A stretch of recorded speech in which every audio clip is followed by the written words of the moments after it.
Hello, my name is Neecole Gregory, and I am a second-year master's student of museum practice at University of Memphis in Memphis, Tennessee. Over the fall semester of 2020, I worked as a curatorial intern for the West Tennessee Delta Heritage Center. And my internship focused on an exhibit on hoodooism in West Tennessee. The exhibit was called Tracing the Origins and Practices of Hoodoo in West Tennessee. This focused on some of the items that were used by practitioners, but also some of the advertisements that were used by companies to kind of make this more acceptable to a larger audience outside the traditional practitioners of hoodooism. Now, this exhibit's laid out from the traditional objects that were used by practitioners going into more, I would say, normalized objects that were kind of more acceptable and digestible to the wider audience, then to more advertisements and things that were showing that people were becoming more acceptable and more recognizable to a larger group of people. Our theme in this exhibit was to focus on folklore in West Tennessee. This involved an active component that involves the participants of the exhibit to come and write down on a sticky note a piece of folklore from their own life. Now, as you can see, we have a few participants that have written down things that they in themselves have had in their own families, their own personal cultures, their own personal experiences that come down to folklore, which in this case, hoodooism is a piece of folklore. And though it can sometimes become to spirituality or even sometimes religion, this can come into the main theme of folklore because it's a traditional thing that is passed on from generation to generation. To help kind of solidify what a meaning of folklore is to visitors to this exhibit, we were sure to make sure that we gave a kind of solid definition of folklore to our visitors so they could understand truly what was folklore and what kind of fit to that definition, so that when they wrote it down, they were understanding before they came to the exhibit what was folklore and how they could apply it to their own lives. These items came from the West Tennessee Museum of Southern Hoodoo History, who were kind enough to loan these items to us for this exhibit. These items were loaned to kind of show the true nature of hoodooism to a broader audience. But they were also generally undocumented in the sense of a digital kind of context. So to kind of help their preservation, we digitized them in the sense of taking photographs and filling out condition reports where we pretty much documented any kind of damage they've pretty much had in the entirety of their lifespan before they came to us and when they left us. So this includes photography, marking up this photography of any kind of damage or any kind of things that should be required of note, and pretty much showing that what was their condition and how to pretty much extend their lifespan after they leave the museum. Okay. One of the items in this exhibit is a preserved turkey foot, which was used as a conduit of power, given to the West Tennessee Museum of Southern Hoodoo as a gift from a very powerful practitioner's family after he had passed on.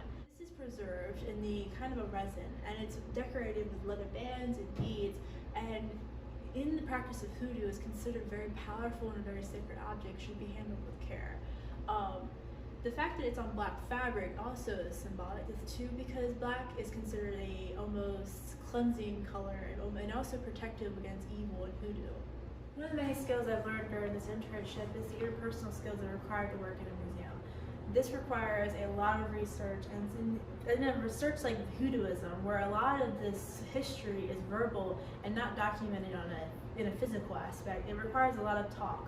And I was lucky enough to get into a lot of rich verbal history, but this also required me to build trust and to have a lot of good communication skills with the people that had access to this knowledge, these traditions, and this history. COVID-19 has affected museums all over the world, and I do know that COVID has shut down plenty of museums.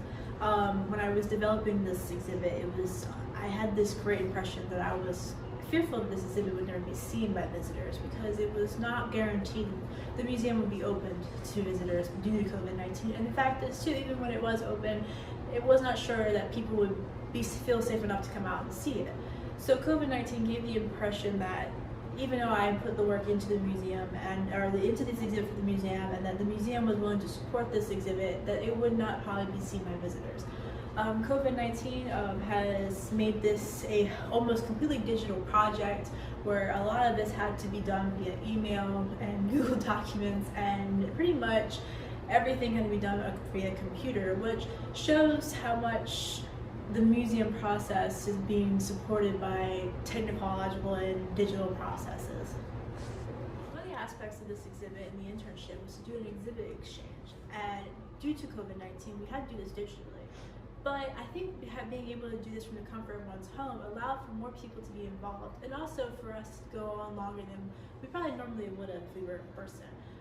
This exhibit exchange for this exhibit had more people. We were able to go longer into the night with people asking questions and engaging with both Tony Kale, who was the loader to these objects, and the exhibits that the items we were willing to share from this exhibit. So things like the curator's corner as well, when we were discussing this exhibit previously, shows that even though COVID-19 has put us in a very awkward situation, we are really able and willing to adapt to kind of a digitally inclusive environment where we can probably thrive a little bit better if we were in person. One of the most rewarding aspects of developing this exhibit was the fact that this is a almost shunned part of the culture of Memphis and Tennessee and Western Tennessee culture. Hoodooism's had kind of darkened past, and it's kind of considered a almost dark magic in a sense. So for it to be shown in the reality of what it truly is kind of a step in the right direction, and to be a part of that process is actually very beneficial for me, to show visitors who come and are willing to see this that it is actually very relatable to a lot of other religions and practices and spirituality, that it's not that different from what people are familiar with already.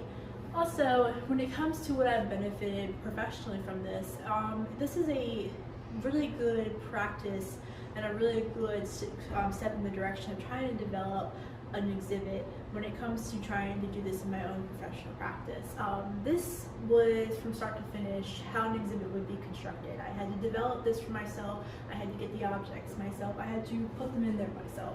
So other than having really good guidance by the center, I was able to do this pretty much on my own. So this is going to be an experience that I will forever hold as a genuinely good building block in what I can continue to do in building my process and creating an exhibit.